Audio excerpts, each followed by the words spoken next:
Hello, Eric. It's so nice of you to take some time out of your campaign to do this interview with Los Altos residents. We appreciate it.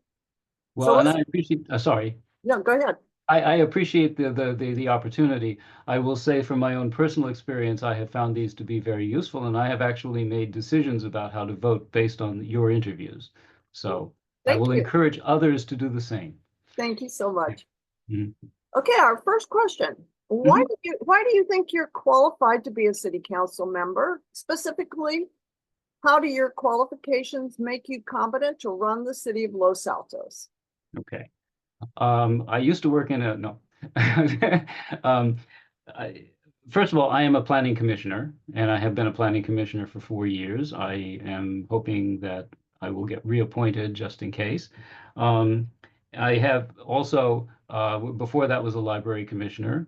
So that began in 2019, and I was appointed to the Planning Commission in 2020. And I am currently the chair of the Planning Commission, so I have some experience running those kinds of meetings. Um, I have also the habit, as you know, because you often are sitting next to me when this happens, of attending all meetings. I've been going to every meeting of the Planning Commission and of the City Council beginning in January of 2019. Um, I've really only missed, except for a few exceptions, I've missed meetings where I could not. I had to recuse myself in the Planning Commission a couple of times, so I did not attend those meetings.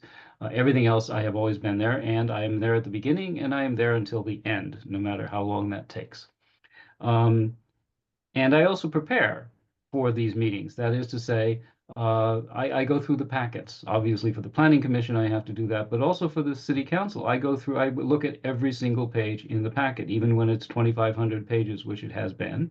I look at everything on there. I don't necessarily, I mean, some things I need to pay more attention to than others, obviously, but I pay careful attention, and I like to say I do the math when somebody says something is this way, I find out where they said it, and if I can look it up, I look it up. I make sure that the things match, right? They're not making things up, so to speak. All right, which is what I would do as a council member. I mean, that's the kind of preparation that I would need as a council member to make sure that the staff report and consultant reports and other information that may be included is accurate and relevant and that sort of thing. So I come knowing what they're going to be talking about. That also helps me decide if I'm going to speak at the meetings, because I do speak about things that I think are important and where I think I can contribute something to the council's deliberations. And so that's important for doing that. Outside the city sphere, I'm also the president of my homeowners association and have been on the board for 15 years. And I've been the president that long too, because one of the things is you can't not be the president once you start. I say it's like the mafia. Once you get in, you can't get out. The HOA is an organization that operates in exactly the same way as the city council. It is governed by rules set in this case in the civil code. There's an open meetings requirement, which is a little less difficult than the Brown Act, but is very similar to the Brown Act. We take in money, we spend money. The difference between it is we have to spend every penny that we take in. The city is not required to spend every penny that it takes in. But we make budgeting decisions, and we deal with infrastructure, and we deal sometimes with disputes between people, and we also have, in the form of a contract manager, we have a staff that makes reports and brings us things to consider, and we have to consider the best information that we've got, et cetera, et cetera, et cetera. So it's very much structurally very much like the city council. And so I've been doing that, running those meetings for 15 years. The Planning Commission now, for this last year, we haven't had that many meetings as it turns out, but I have done some changes in the way that the meetings run, which I think have made them more efficient so far as I know, everybody's happy with it. And I know some of that has bled into what the council is doing, even the way that they approach some of these questions that come back from the Planning Commission. They take an approach very much like the one that I've taken in the Planning Commission meeting. So I've had that kind of influence on the way the council operates. So if I had to sum it up in 2 words, experience and expertise. I have both of those. Yeah, and it begins with an E. I like things that begin with E. Um, but I think I bring that in particular, and I'm not going to compare myself with somebody else. Everyone else has different areas of expertise and different areas of experience, but my areas are specifically the kind that the city requires. Okay, and I think I have something to add in that way. Right. Well, thank you. Mhm. So if you're elected, realistically, what do you hope to achieve your first year of office and in your 4-year term? One of the things I would really like to do is to get the council to simplify some of the ways it does things. One of the things that has frustrated me as the member of the public who is always there is endless discussions about strategic goals and that sort of thing. We do need to talk about what the council wants to do because the council's job is policy and the staff can't do anything unless it knows what the policy is. It needs to have something that guides it as it is doing its job. Okay. But what I would like to see, and I suggested this actually last year when they were doing this in January, and I would, as a member of the council, push for this now, would be to come up with a theme, if you will, and to measure everything that happens that comes to the council, apart from the stuff that you have to do. You have to do the budget, you have the CIP, you have various other things that the council just has to deal with because it's the way the city runs. Okay. But so far as things that the city can benefit from, the things that are initiated by members of the council or initiated by members of the public through members of the council, a theme would help to organize that to keep us on track. My theme is promote the health, safety, and welfare of the people in Los Altos. If everything that comes to us is viewed through that perspective, does this promote the health, safety, and welfare of the people in Los Altos? I think it could help to focus. It doesn't really matter whether it's about housing or it's about, the police department or it's about some other thing. Those are considerations as well.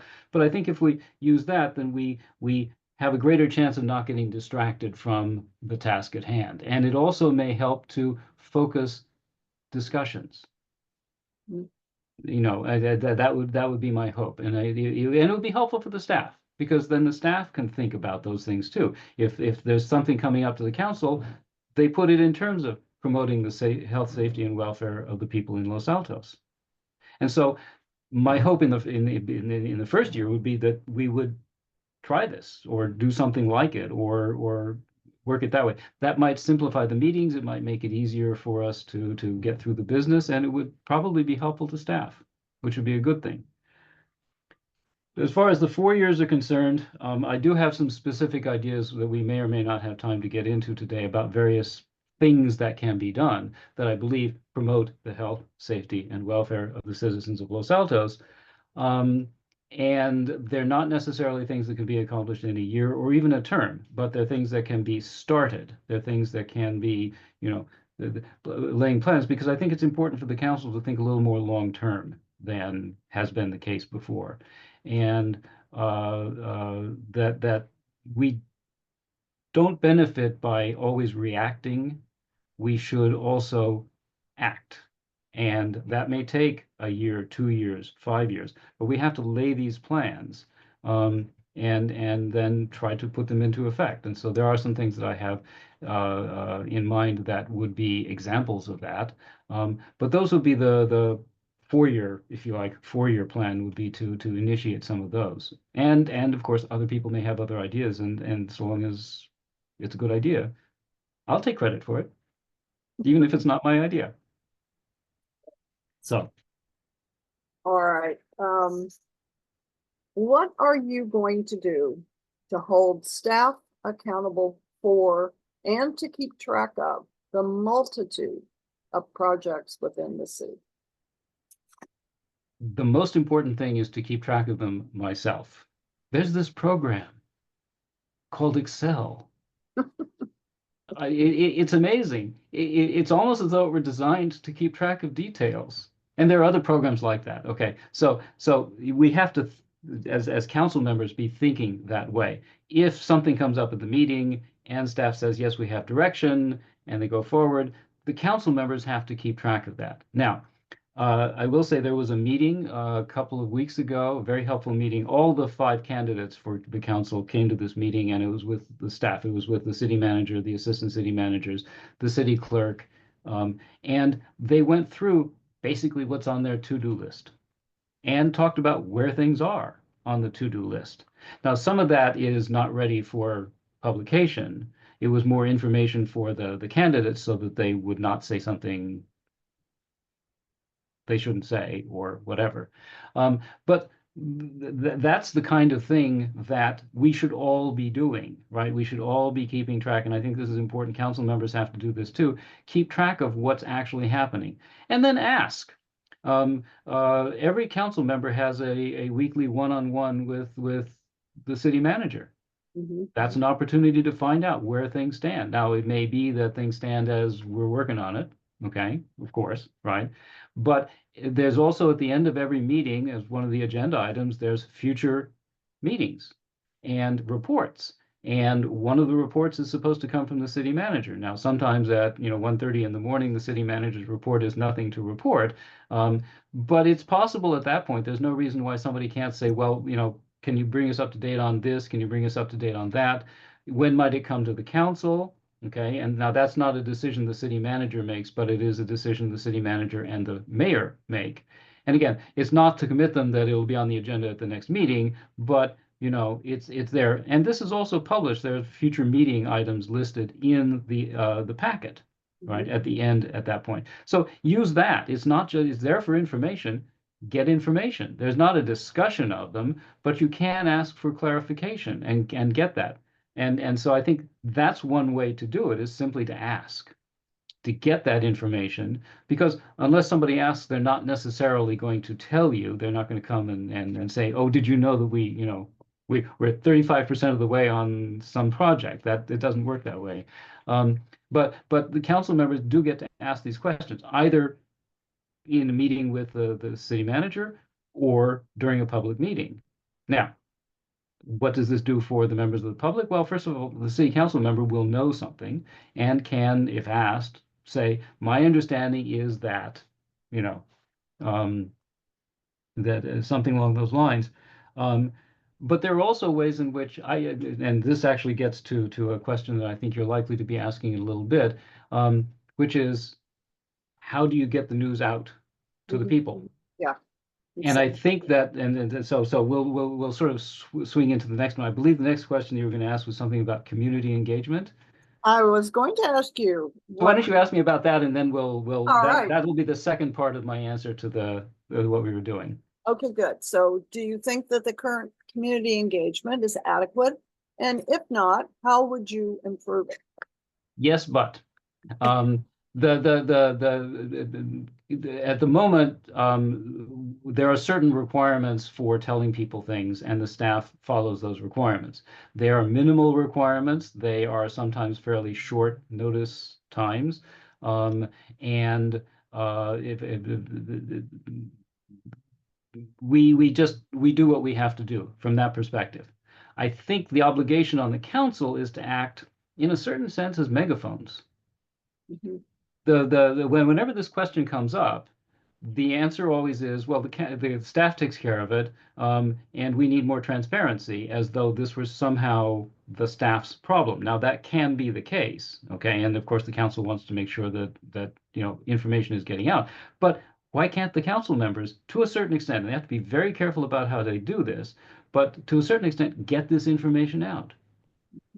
I have, little advertisement here, I have begun a series of Sunday afternoon Zoom meetings, and started this last Sunday, and anybody can get in. I would continue that if I were on the council.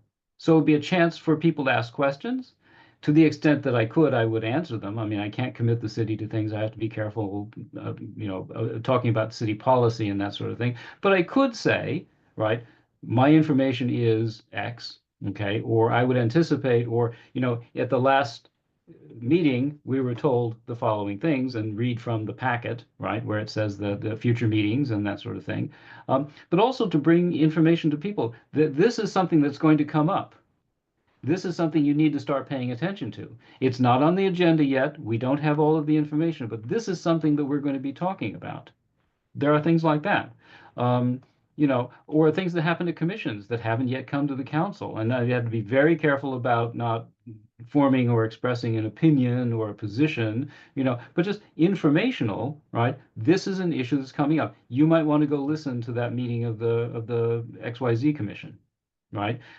This is an issue that's going to that maybe you want to pay some attention to. So it's not such a surprise. There are things that are surprises, of course, but that way people are less likely to say, "I never knew, I never knew, I never knew." Exactly. Which is always, which I think was sort of the point of your question, right? Is how do we handle the "I never knew," and things happen in strange ways. I don't want to. One day I'll tell you the story of the 1,000 feet notification requirement, because that's a perfect example of how things should not be done, and I'm afraid it was my fault. I will take the blame for that, but it happened in a strange kind of way, and so we have to be careful about those kinds of things. But I think it is incumbent on the members of the council to be megaphones. And transparency isn't the job of staff. Mhm. It is, I mean, I hate the word transparency. I mean, it's just like productivity and some other thing. I hate these words. But if you want people to know things, you've got to tell them. Exactly. And just putting it in the newspaper, just putting it in an email that people can sign up for, just, those are all good things, but this is another way to do it. And if people have office hours, or we have pop-ups, or we, the one of the things that the staff has been doing with respect to the district elections question is having pop-ups at the farmers market, at stores, right? And those are informational. And maybe people stop by, maybe people don't. Apparently, they're getting a different set of opinions from people at the pop-ups from what happens at the meetings.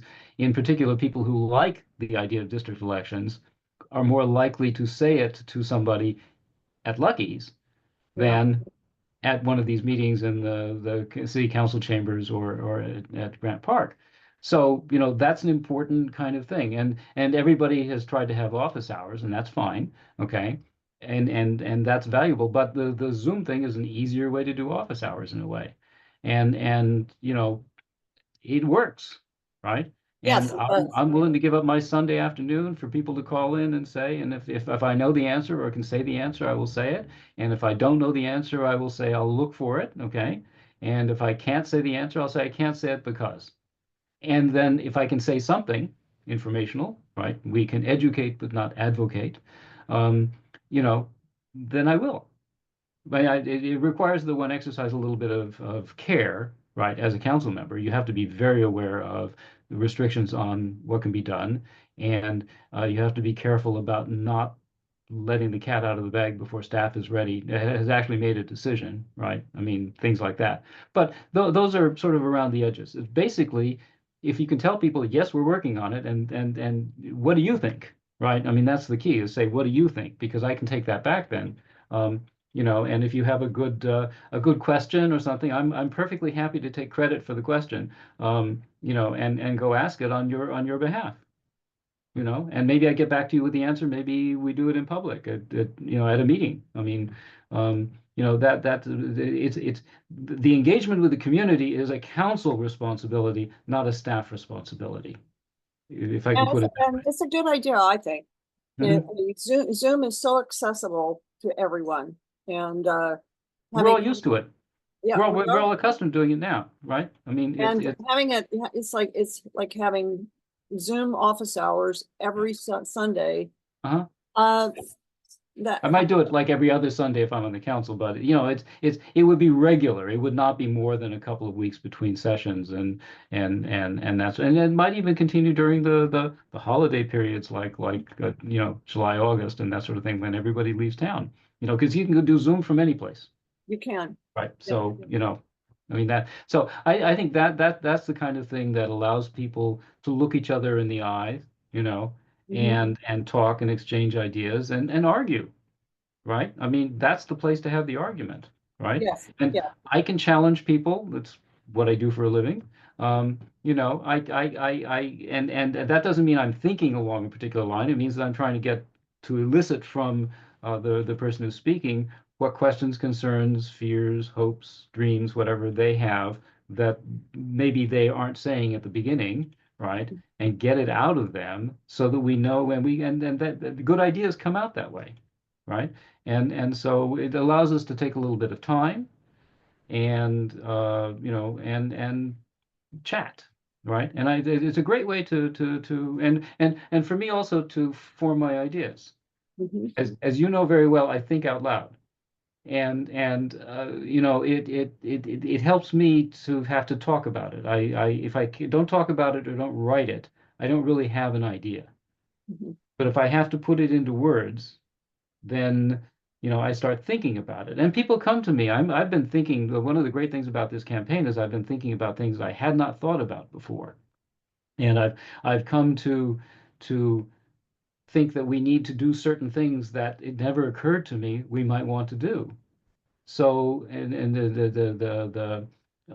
just to take an example, the apricots.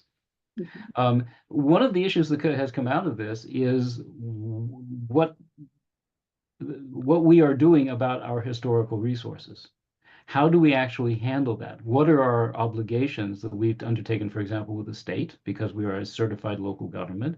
What would be the implications if we didn't live up to those, right? Mhm. Um, and what do we need to pay more attention to that? Also, how does it work? It turns out it's a very complicated thing, okay? And I get to do CEQA, which I've tried to stay away from, and now I am deep in trying to learn more about CEQA because it turns out that's sort of the central issue there. So those are all good things from my perspective. It would make me a more effective whatever, fill in the blank. And it would be also helpful in figuring out how the commissions can be more useful for the council, Mhm. because the historical commission, theoretically, or once upon a time, maybe once it could be in future if it isn't any longer, is the agency responsible for historical resources. Mhm. And if that's brought back to their attention, if it's also given to them to do, and they can do a good job of exactly that. And so, that it's an opportunity then to sort of, if you like, right the ship if the ship has gone the wrong way. I don't know, and I don't know yet whether it has, and I will not publicly express an opinion one way or the other in any event. I have lots of opinions, and I like to keep them to myself, right? They're not always consistent with each other, but I'd rather talk about the things I can talk about. And anyway, so that's the kind of thing. And we talked a little earlier about, what's going on in the 4 years. That's the kind of thing I have in mind for the 4 years Okay. and those are not things that you can do in a year necessarily. They're things you can start, but working it out and getting all that done will take a little bit of time. And we have to have discussions about that, and we have to decide if that's the direction we want to go in, Right. right? But that's those are my project for 4 years is to raise lots of questions and say, but would we not want to do the following things? You know, Excellent. yeah. Okay. Okay. Well, let's talk about a specific thing. It's a current issue. Yes. How do you think the city can replace the 226 parking spaces in parking plazas 7 and 8 with no net loss of parking spaces, the approximate $20 million land value of those parking plazas, and the revenue that's generated by the visitors who park on those parking spaces? Oh, ask me a hard question. Um, uh, First of all, as far as the parking spaces are concerned, what we have been told so far, and I have no reason to think this will not be done, is that part of the sale of the land, if the land is sold, if the land can be sold or leased, Mhm. okay? If we sell the land, particularly, even if we lease it, part of that agreement will be that the person to whom we are disposing of it, to use the language of the statute, okay? And the person who is the beneficiary of that disposition, purchaser or less fee. I can never keep straight which is lesser and which is lessee. Let's see. Yeah, lessee, yeah, the renter, right, the tenant. Um, um, that person will undertake to replace the parking spaces underground. Okay, dig a hole, put the parking spaces in. Now, it is conceivable, and has even been suggested by a current member of the council, that that's a negotiable point. Okay. Mhm. I personally would think if we're going to give anything away, that's the very last thing we should give away. Okay. There are other things that we can do if we're looking for inducements and enticements and other kinds of things. So that will be part of the deal. If somebody wants to do this, right, and there have been the notice of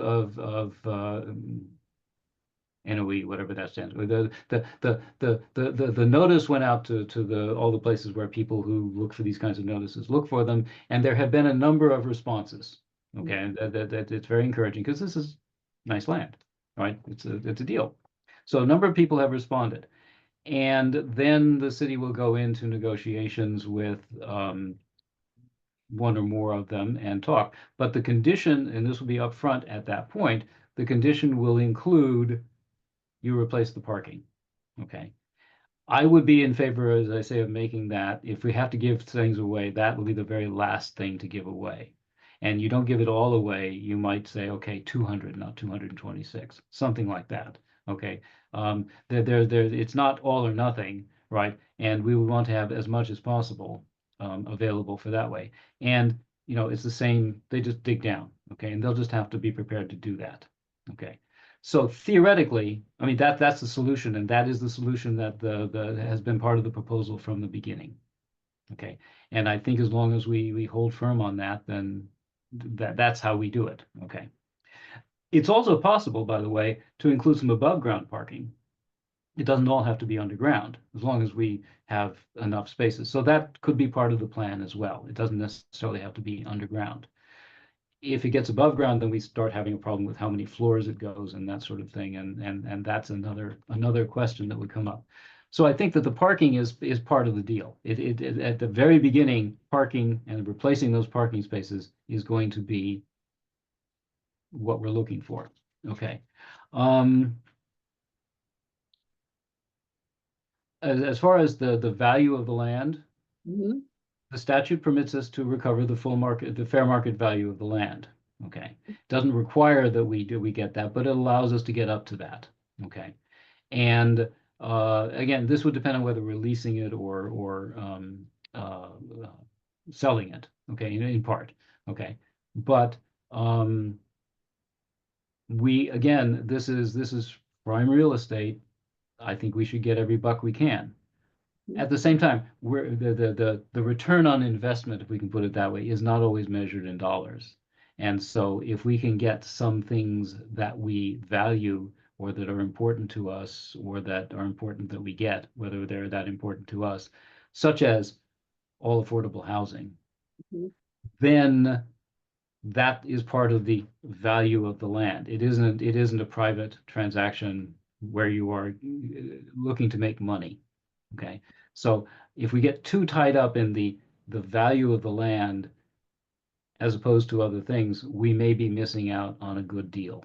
Okay. So the return on investment, if that's what we're looking for, has to be measured in whatever ways are available. And again, that's something that remains to be seen. We have to see what people are willing to offer. Okay. But there isn't any particular reason why we couldn't get every buck we can. Okay. And if we don't get every buck we can, then we had better get something really good in return. Is basically the way I would say it. Okay. Okay. It's just, but we're not, we're not private landowners. We have some flexibility in how we go about doing that. Okay. Um, uh, and then the last the part was about the revenue. Yeah. If people don't park there and people don't come to the stores, what are we going to do? Okay. And this is actually a sort of multifaceted problem. Um, how do you get people downtown? And when they come downtown, where do you put them? Mhm. Um, and one of the things I would like to look at and this again would be like a 4-year type project. Um, Cupertino has a city-sponsored Uber, basically they call the Hopper, and people book a ride and they pay $5 and they go from where they are to where they want to go, so long as it's within the city. We would have to be a little more flexible about what within the city is. For example, we would have to include El Camino Hospital, in the things. And if it could connect with the Margarita so people can go to Palo Alto and that sort of thing, it would be great. So if we could do something, I'd like to look seriously at something like that as a way of solving any number of our problems, including parking downtown, right? Because you can drive downtown, you can't necessarily park there. And I don't care whether it's in those parking plazas or any place else. This is a general problem there. So one of the things we could do is that, okay? And that's something I think that I would be willing to put some city money into, because this would have to be subsidized to some extent. It's not, $5 a ride won't pay for it. But people would be willing to pay something. And if you wanted to go from your home, for example, to downtown, and this would not be you, of course, but let's say you were going to lunch with some friends and you wanted to have a glass of wine or maybe 3 glasses of wine, and you wouldn't necessarily want to get in your car and drive up on your hill and have to get out, after 3 glasses of wine. This would be the ideal solution, right? Or you want to go shopping, or you have to, or you whatever, okay? And this would not be inconvenient. VTA is not the answer. They're just never going to get people where they want to go in Los Altos. That's not possible. Um, because most of the streets in Los Altos are basically shared driveways and not streets that go someplace. A car that can go to those would work. We don't have a taxi service. We don't have any of those kinds of things. So something like that would be a real benefit. Then, in a certain sense, it doesn't matter whether or where you can park, because you're not parking, right? And it would open up some of the spaces and free them that way. So far as the people want to park at the surface and they don't want to park underground, and if they have to park underground, they won't come. And we hear that from the merchants, and all of the evidence about this is anecdotal, but there's anecdotal evidence on both sides. In some cases, it's the greatest thing since sliced cheese. In other cases, it's a disaster. We don't know. Okay. What we do know is that we don't have much choice about this. We just have to do the best that we can with what we're handed. And what we're handed right now is the need to replace the parking lots with something else, and that being housing, and we have to get people parked, and we can get some things from the developer as much as we possibly can. But maybe we also then do things to help out by something like the hopper system. Whether that will work in Los Altos, I don't know, and that would be probably a pilot program, and we'd see, and there would be all kinds of things like that. But as I understand it, and I don't understand very much about it, but it's a private company that does this on behalf of, as a contractor to the city. So, that's a starting point. Maybe it's not the way we'd want to go, maybe something else. But that kind of idea, it seems to me, is something that would be worth following up on. And it would have all kinds of benefits. It would reduce the tailpipe emissions, which is something we would like to do. It would be more convenient for people, or people who don't drive, or who maybe shouldn't drive. Um, you know, we both of us have passed Sweet 16. And if it's raining, and I mean, you think twice about whether you want to get in the car and drive, right? Maybe let somebody else do it. And since the chauffeur takes Thursdays off, we I mean, but this is the kind of thing that these are relatively simple, relatively low cost, relatively low tech, relatively familiar ways to do these. And that, it seems to me, is a great Los Altos solution. And so I have a number of things like that I have in mind. And this would solve all kinds of problems about how to deal with downtown, how to get people from not downtown to downtown, how to get people around the town. I mean, if you live in North Los Altos and you have to go to El Camino Hospital, it's not easy. You can't get there easily. You have to go around various ways. You can't get across town in any direct way. Okay. So, this would be a way to handle that. I mean, not for an emergency, obviously, but if you have appointments or whatever. My dentist is right behind El Camino Hospital, and it takes me 20 minutes to get to her office. Not that I'm that eager to go see her. She's a very nice person, by the way. She's an excellent dentist. She's a wonderful person, but dentist. Um, those kinds of things. And I could think, I'm a PAMF patient, and PAMF could be included in this, and I could see paying $5 to be taken to PAMF. Mhm. Mhm. I mean, those kinds of things. And then I do less driving, and and they could be electric cars. I mean, we could be, virtue would be pouring out of us and on this thing, but these are the kinds of things that we should be thinking about. I mean, this is what one of the things that I like to do, one of the things that I want to do, one of the things I want to encourage others to do is to think about how one thing can become many things, how you can get multiple bangs for the buck. Mhm. And I think that that's the kind of thing that gives us multiple bangs for the buck. And since we're presented with an opportunity to make lemonade, maybe that's what we should do. So Good it's a very idea. long answer to the thing, but it is, you and I are familiar with the seamless web. Well, it is, running the city is a seamless web. Everything sort of fits together. And one of the things that I try to do, and that I seem not to be able to avoid doing, is thinking how things fit together in a pattern, and how they, doing this can help you do that. Mhm. All right. And maybe we want to be thinking about both of those things at the same time. And I'd like to see the council have more of those kinds of conversations individually with residents. Mhm. Some of whom I've met some of them. They're pretty smart.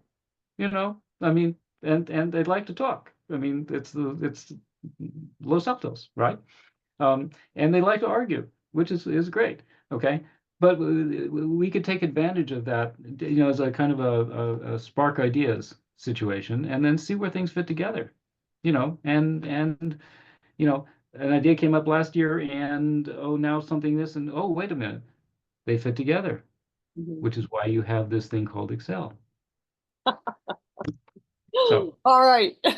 okay. Anyway, that's enough about me. What about you? What do you think of me? Well, thank you so much. Thank you, Eric. We Yeah. really, really appreciate Oh, your, it your, takes very little to get me to talk. I know that to be a fact, and I appreciate it. Stipulated, right? Yes, yes. Okay.